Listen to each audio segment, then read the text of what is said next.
IQ level बढ़ाने के लिए हम आपको बताए भी रहेंगे, गिन के 42 दिन में आपका आईक्यू लेवल तेज हो जाएगा। 21 दिन के अंदर अगर आपका दिमाग कभी किसी चीज को रिवाइज मार दिया ना, तो फिर वो भूलने नहीं देगा अगले 2 महीने तक। ब्रेन का सबसे महत्वपूर्ण हिस्सा जो होता है सेरिब्रम होता है। सेरिब्रम ही हमारी मेमोरी को कंट्रोल करके रखता है। जिसकी मेमोरी अच्छी होती है उसे पढ़ाई लिखाई की चीजें, हर चीजें याद रहती हैं। तो इसको नापने का भी कोई ना कोई एक यूनिट होना चाहिए ना। जैसे हम आपको गेहूं देंगे तो तुरंत ही उसको किलो में नापिएगा, चावल देंगे तो किलो में नापिएगा, कपड़ा देंगे तो मीटर में नापिएगा, गैस देंगे तो वॉल्यूम में नापिएगा, एमएल में नापिएगा, लीटर में पानी नापिएगा। उसी तरह से हम कितना देर याद रखते हैं इसको काटेक्स में नापते हैं। जिसका काटेक्स ज्यादा उसको कहते हैं कि ससुरा बहुते इसका दिमाग तेज है, यानी इसका आईक्यू लेवल ज्यादा है। और जिसका काटेक्स यानी याद रखने की क्षमता कम है उसे कहते हैं कि इसका काटेक्स कम है, यानी आईक्यू लेवल इसका कम है। समझ में आ गया कि नहीं आ गया? किसी को दिक्कत? अब हम आपको एग्जांपल देते हैं। आपकी लाइफ में बहुत सारे टीचर आए होंगे। कुछ टीचर आपको नोट्स खोल के पढ़ाते हैं। कोनो किताब उताब नहीं है जी? हाँ, कोनो किताबें ना है, खाता बुक वे देना है, इसी को समझा देते। देख, एक हिसाब किताब वाला किताब है। दिवाली के समय हिसाब किताब फाइनल होता है ना, सबका सैलरी उलरी का। तो कुछ टीचर को देखिएगा ना, तो ऐसे एक किताब लेके रखे रहेंगे लोग और इसी में देख के पढ़ा देंगे। बाबू देखो, नर्वस सिस्टम का 2 पार्ट होता है, 2 ना 3 होता है।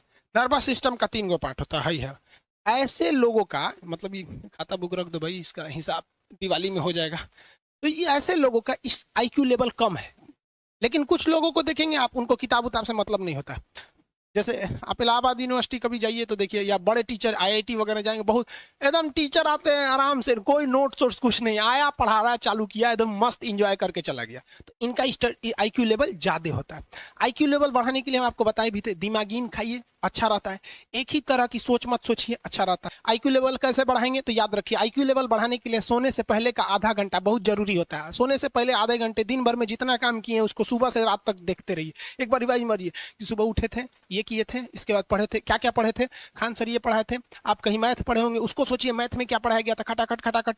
आपको सोचना ही है ना, सोचने में कितना टाइम लगता है, खटाखट। तो अगर इसको रिवाइज करते रहेंगे, गिन के 42 दिन में आपका आईक्यू लेवल तेज हो जाएगा। फिर आप कहेंगे कि सर जी हमरो बिना किताब का याद हो गया। और अगर यही खत्म हो जाएगा तो क्या कहिएगा, आपका भी आईक्यू लेवल गिर जाएगा।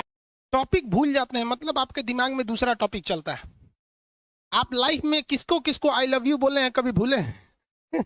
नहीं। कौन कौन आपको मारा है या कुछ उल्टा सीधा बोला है, नहीं भूलते हैं। रीजन क्या है? आप कितनी बार किसी चीज को रिवाइज मारते हैं। 21 दिन के अंदर अगर आपका दिमाग कभी किसी चीज को रिवाइज मार दिया ना, तो फिर वो भूलने नहीं देगा अगले 2 महीने तक। यानी हर 21 दिन पे उसको रिवाइज मारते रहिए, मारते रहिए, मारते रहिए। और अगर हर 7 दिन पे मारेंगे ना, तो वो एकदम फिक्स हो जाएगा, एकदम फिक्स हो जाएगा। हम लोग को क्या है भैया, दिन रात पढ़ाते पढ़ाते पढ़ाते पढ़ाते आदमी पगला जाता है। इसलिए अब कोई नींद में भी पूछेगा, खान सर स्वायत्त तंत्रिका तंत्र किसे कहेंगे? स्वायत्त में कुछ नहीं आएगा, ये आ जाएगा आपका सिंपैथेटिक और पैरासिम्पैथेटिक, बस यही आ जाएगा। क्यों इतना जल्दी जल्दी जल्दी जल्दी रिवाइज मारा आदमी? ये हमारा सब कॉन्शियस माइंड में घुस गया है। सब कॉन्शियस, देखिए कॉन्शियस माइंड उसे कहते हैं जिस पर हमारा कंट्रोल रहता है।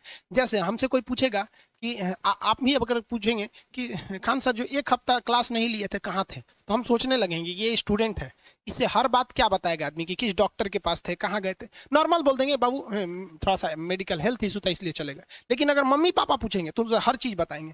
तो जो चीज हमारे कंट्रोल में नहीं रहता है वो उसे क्या कहते हैं, सब कॉन्शियस माइंड। जैसे कोई हमारा नाम पूछेगा, खटाक से बता देंगे खान सर, समझ में आ गया कि नहीं आएगा? ओरिजिनल नाम तो आपको भी नहीं बताते हम लोग यहाँ पे। तो सब कॉन्शियस माइंड में घुसा दीजिए जो चीज। जैसे आप स्टेशन पे उतरिए या बस स्टैंड पे उतरिए, अपने घर जाने के लिए कभी रास्ता याद किए हैं? हाँ, इसके बाद दाहिने मुड़ना है, बाएं मुड़ना। आप फोन पे बतियाते भी चले जाते हैं।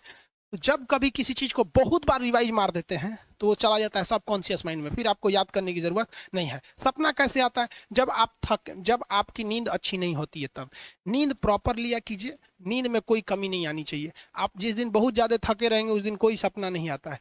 हम लोग का जब ऑफलाइन क्लास रहता था, सुबह 7 बजे से रात 9 बजे तक पढ़ाता था आदमी, जो ने करवट सोता था उधरे उठ जाता था, सपना का नाम ही नहीं आता था। समझ में आ गया कि नहीं? जब भी आपके बॉडी में ऑक्सीजन की कमी आएगी वो चीज दर्द करने लगेगा। जैसे आप दौड़ेंगे तो आप सांस ज्यादा नहीं ले पाते, ऐसे लेते हैं तो बॉडी में सांस नहीं पहुंच पाता और हाथ पैर में आपके लैक्टिक एसिड जम जाता है, जिसलिए दर्द करने लगता है। तो जब कभी भी मेहनत करने लगेंगे या फिर दब हो जाएगा तो ब्रेन दर्द करने लगता है। दूसरा, कोमा क्या होता है? ब्रेन हमेशा वर्किंग करते रहता है। अगर वो रेस्ट में चला गया तो उसी को कोमा कहते हैं। अब परमानेंटली रेस्ट में चला गया तो मरिए जाएंगे। बेहोशी में क्या होता है कि ब्रेन और स्पाइनल कॉर्ड का संपर्क टूट जाता है। ब्रेन और स्पाइनल कॉर्ड का संपर्क टूट जाता है तो उसी को क्या कहते हैं, बेहोश हो गया है। पानी उनी छिड़केंगे ना तो स्पाइनल कॉर्ड में उसमें संपर्क जुट जाएगा। लेकिन ब्रेन और स्पाइनल कॉर्ड काम ही नहीं कर रहे हैं तो कोमा में चले गए।